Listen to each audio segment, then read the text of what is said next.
Hey there, Saki here from Saki Tech, and in today's video I want to do a full comparison between the iPhone XR and the iPhone XS. Now these are the latest iPhones from Apple, and prospective iPhone buyers are wondering which one is the better option to buy. Despite looking very similar, there are actually many underlying differences between these smartphones that I'm going to outline in full detail. So let's do a deep dive and compare every aspect of these smartphones to give you a clear and concise answer and put your questions to rest. Let's dive in and get started with the build and design.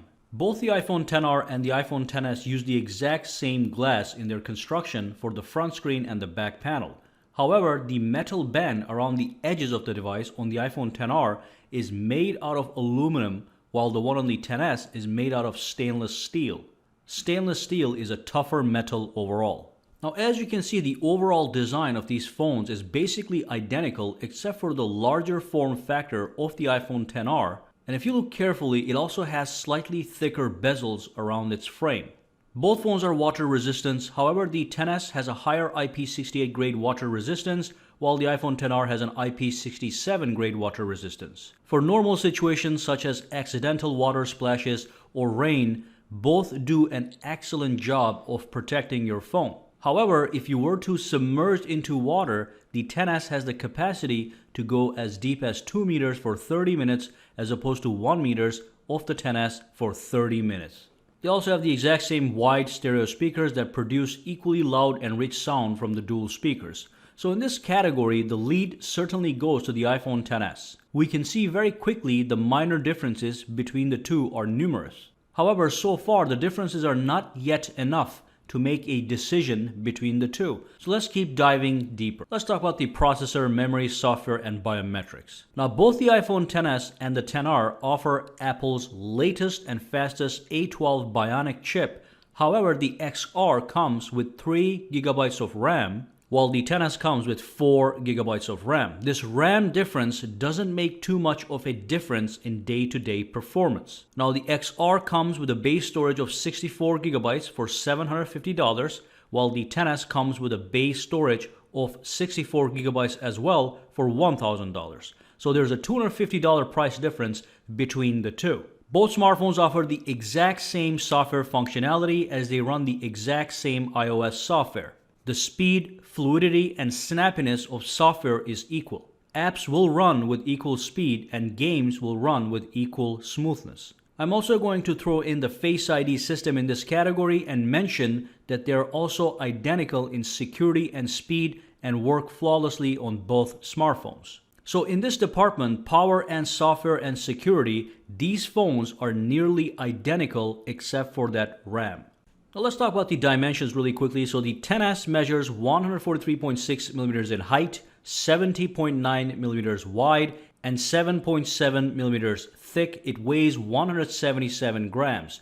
Now the iPhone XR measures 150.9 millimeters in height, 75.7 millimeters wide, and 8.3 millimeters thick. It weighs 194 grams. Obviously, the XR has a larger footprint due to its larger display. Now, both phones are easy to manage with one hand for many things, but do require your second hand for maximum usability. But let's actually move on and talk about the display, a very important category. So the display on the XS is a 5.8-inch OLED display with a resolution of 2436 by 1125 with 458 pixels per inches. The XR has a larger 6.1-inch display, but a lower 1792 by 828 resolution and 326 pixels per inches. When you put these phones side by side to watch movies or increase the maximum brightness, zoom in on photos, or read text on the news app or websites, you will see a clear difference in display quality in favor of the XS. The XS has a way better OLED display than the LCD display on the XR.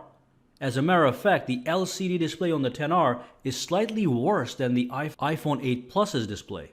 It is not a bad display on the XR, and most consumers won't notice it for day-to-day use. However, it is a disappointment to see this kind of display on a $750 smartphone with a sub 1080p resolution. XR also does not offer HDR, while the XS offers HDR. 10R also does not have the 3D Touch functionality that is built into the 10S. 3D Touch allows you to press down on the display with a certain amount of pressure, which gives you access to quick actions and gets you previews of other things like links, photos, and more.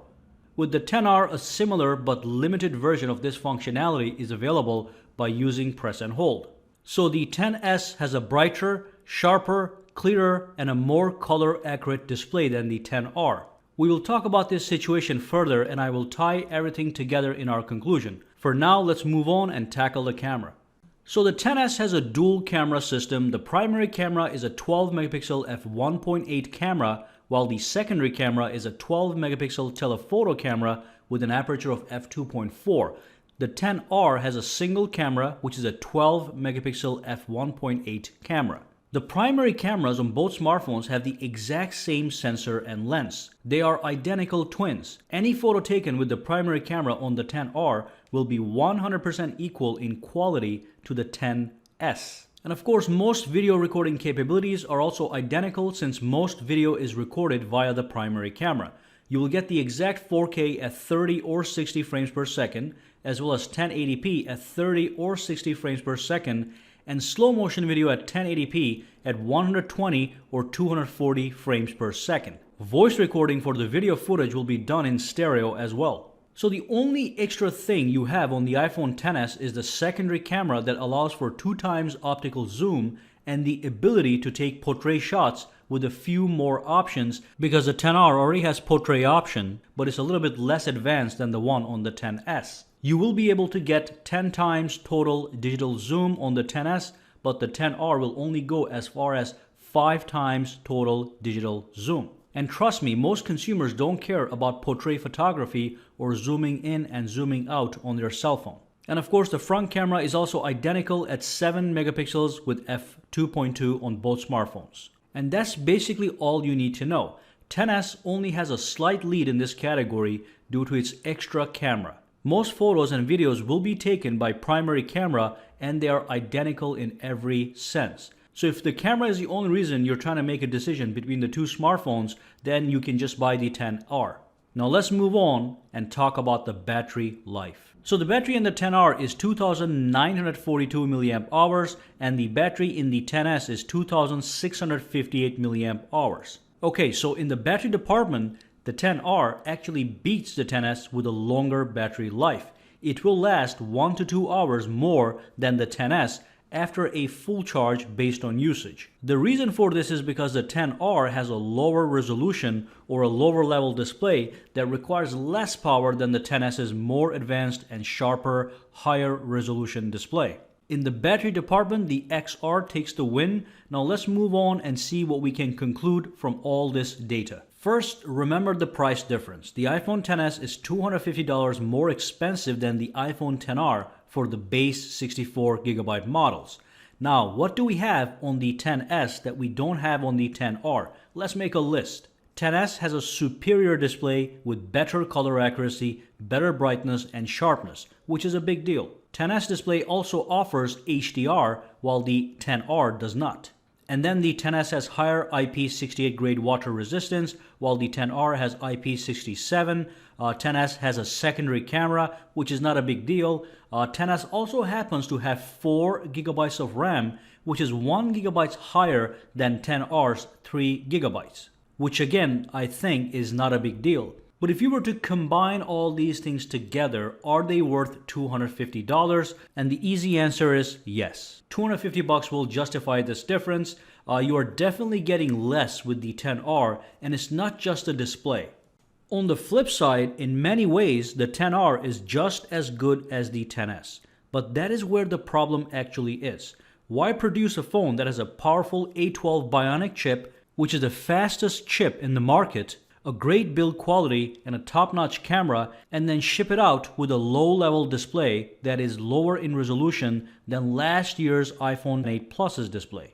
The iPhone 8 Plus had a 1080p display with 2 million pixels. The iPhone XR, which comes after the iPhone 8 Plus, has a sub 1080p display with only 1.5 million pixels. And of course, the XR is not a cheap smartphone. It is $750 for 64 gigabytes.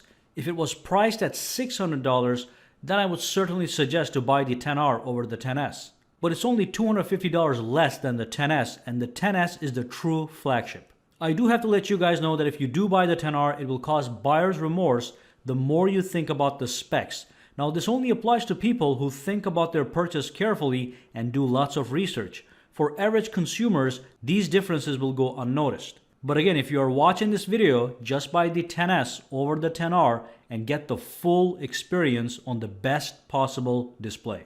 Alright, so that brings us to the end of this video. Make sure to subscribe to Saki Tech and give this video a thumbs up. I will see you guys in the next video. And of course, if you do use Twitter, Instagram, or Facebook, follow me at Saki Tech Online for the latest updates. Have a fantastic day.